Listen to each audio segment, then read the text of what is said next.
I'll show you how you can limit access and protect your shared files.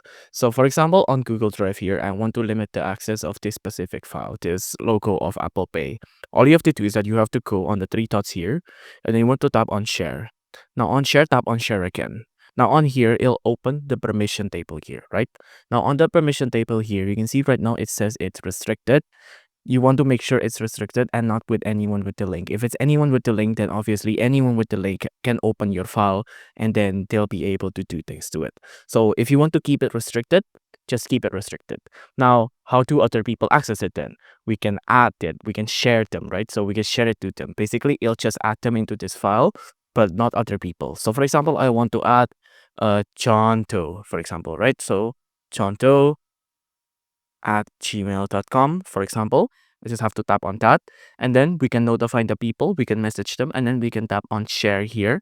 And then what that will do is that it's going to share the access exclusively to John Doe, but not to anyone else.